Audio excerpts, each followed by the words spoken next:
Bàbá àtàwọn ọmọ ẹ̀ méjì kú lẹ́yìn tí wọ́n jẹ̀wà tán ní Fiditi. Títí di bí a ṣe ń sọ yìí ni àwọn èèyàn ọ̀tún nílùú Fiditi níjọba ìbílẹ̀ Afijó nípínlẹ̀ Ọ̀yọ́ sì ń ṣọ̀fọ̀ àwọn èèyàn wọn mẹ́ta tó kú lójijì.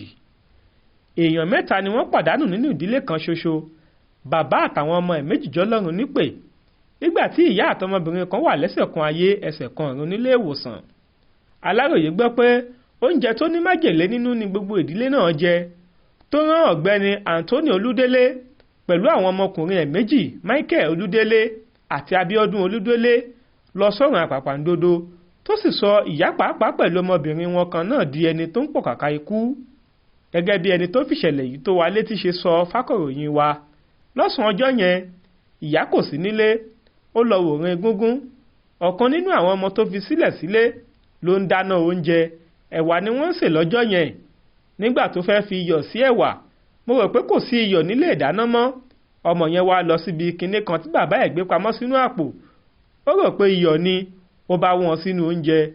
Mo rò pé orí oúnjẹ yẹn ni wọ́n wà tí ìyá wọn fi dé pẹ̀lú bàbá, nítorí bàbá wọn náà kò sí nílé. Gbogbo wọn ni wọ́n jọ jẹ oúnjẹ yẹn. Kò sì pẹ́ tí wọ́n jẹ oúnjẹ yẹn tán ni gbogbo wọn bẹ̀rẹ̀ sí lọ́nu mọ́lẹ̀.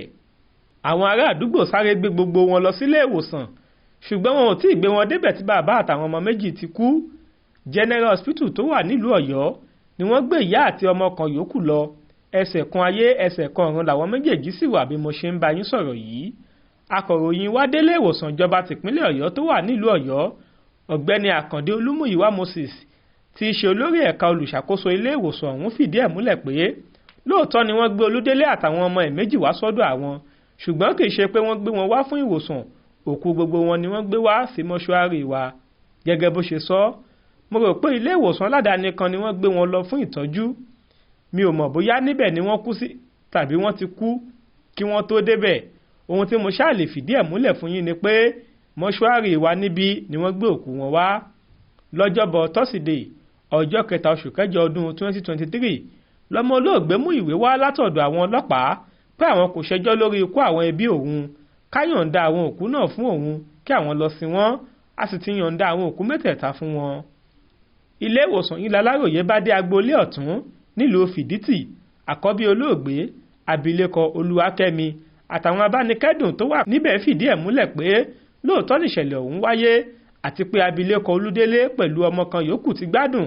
Àwọn méjèèjì sì wà lọ́dọ̀ àwọn ẹbí ìyá náà lásìkò tí àwọn ń bá wa sọ̀rọ̀ lọ́wọ́. Ọjọ́ tọ́sídẹ̀ẹ́ tá a gbé wọn kúrò lọ́sibítù náà láti sin àwọn mẹ́tẹ̀ẹ̀ta sí ẹ̀gbẹ́ ilé wa níbí. Bẹ́ẹ̀ lobìnrin náà fìdí ẹ̀ múlẹ̀ fákọ̀ròyìn wa.